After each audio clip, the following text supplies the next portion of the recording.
Hello Mark, I'm Nadia, and my student number is S0341022. Today I'm going to read this article, and the title is Margaret Heffernan, Dare to Disagree. Filmed June 2012 at Tech Global 2012. 2.2 million views, August 2012. In Oxford in the 1950s, there was a fantastic doctor who was very unusual, named Alice Stewart. And Alice was unusual partly because, of course, she was a woman, which was pretty rare in the 1950s, and she was brilliant. She was one of the, at the time, the youngest fellow to be elected to a Royal College of Physicians. She was unusual too because she continued to work after she got married, after she had kids, and even after she got divorced and was a single parent. She continued her medical work. And she was unusual because she was really interested in a new science, the emerging field of epidemiology, the study of patterns in disease. But like every scientist, she appreciated that to make her mark, what she needed to do was find a hard problem and solve it. The hard problem that Alice chose was the rising incidence of childhood cancers. Most disease is correlated with poverty, but in the case of childhood cancers, the children who were dying seemed mostly to come from affluent families. So, what she wanted to know could explain this anomaly. Now Alice had trouble getting funding for her research. In the end, she got just £1,000 from the Lady Tata Memorial Prize, and that meant she knew she only had one shot at collecting her data. Now she had no idea what to look for. This really was a needle in a haystack sort of search. So she asked everything she could think of. Had the children eaten boiled sweets? Had they consumed colored drinks? Did they eat fish and chips? Did they have indoor or outdoor plumbing? What time of life had they started school? And when her carbon-copied questionnaire started to come back, one thing and one thing only jumped out with a statistical clarity, with a kind that most scientists can only dream of. By a rate of 2 to 1. The children who had died had had mothers who had been X-rayed when pregnant. Now that finding flew in the fact of conventional wisdom. Conventional wisdom held that everything was safe up to a point, a threshold. It flew in the face of conventional wisdom, which was huge enthusiasm for a cool new technology of that age, which was an X-ray machine. And it flew in the face of doctors' idea of themselves, which was as people who helped patients, they didn't harm them. Nevertheless, Alice Stewart rushed to publish her preliminary findings in the Lancet in 1956. People got very excited.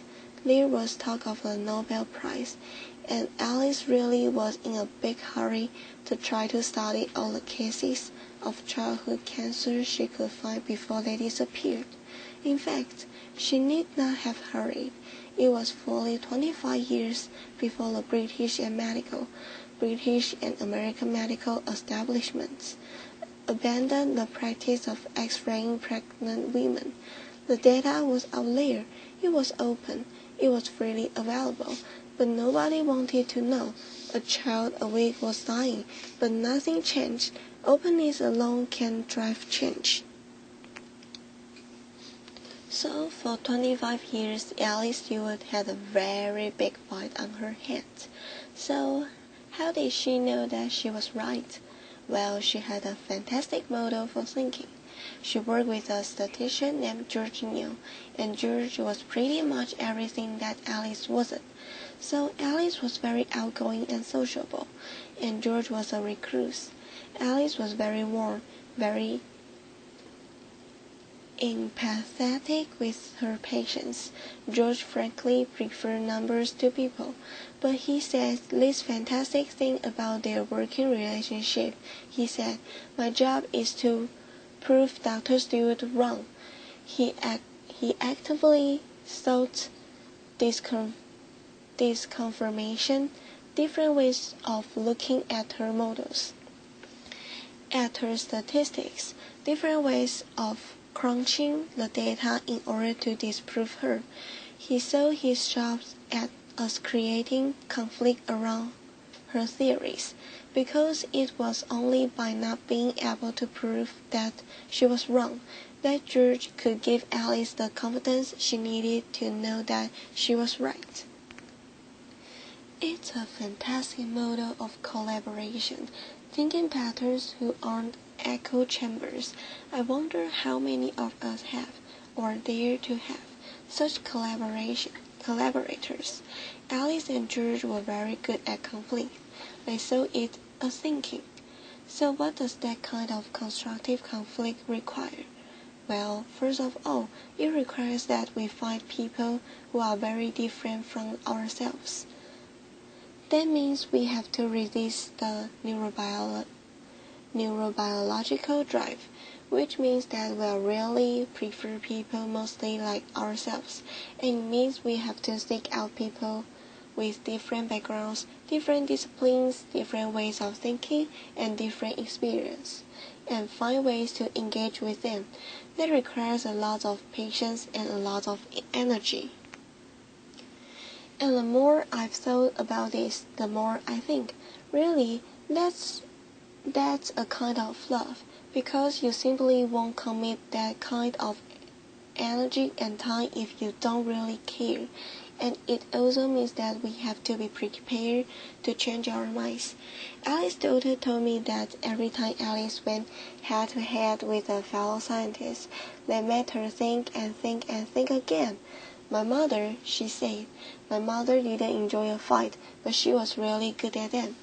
So it's one thing to do that in a one-to-one relationship, but it strikes me that the biggest problem we face, many of the biggest disasters that we've experienced, mostly haven't come from individuals.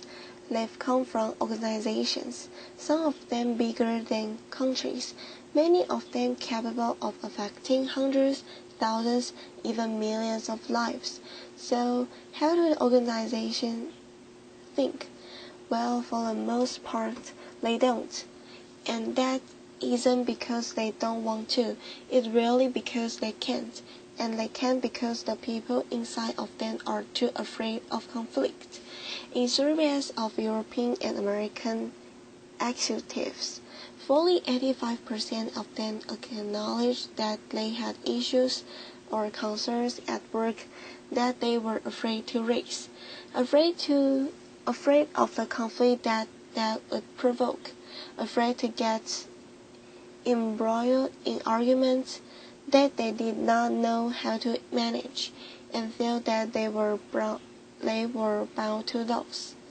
85% is a really big number. It means that organizations mostly can't do what George and Alice so triumphantly did.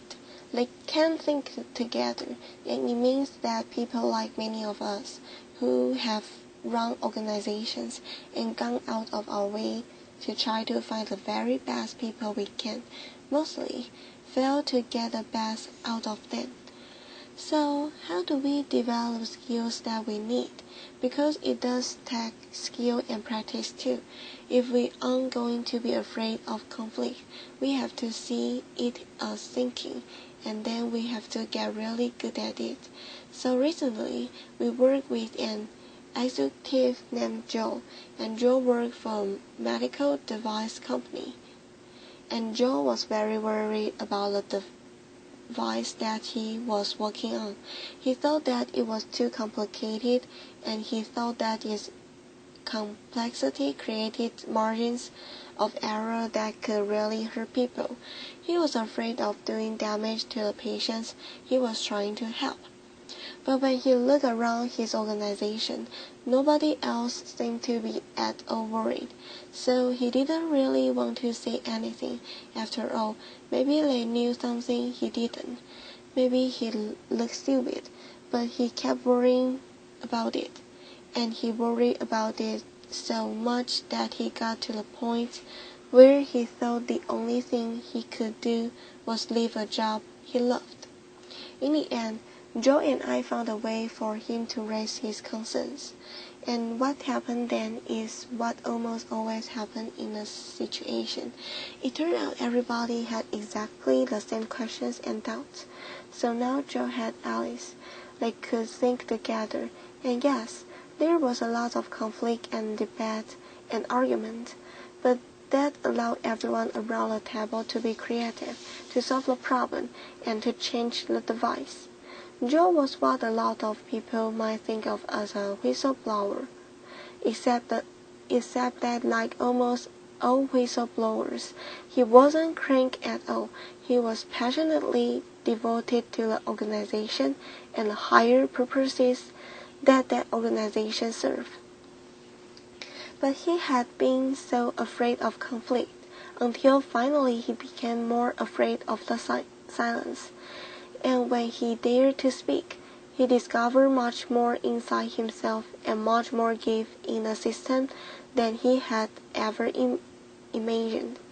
And his colleagues don't think of him as a crank. They think of him as a leader.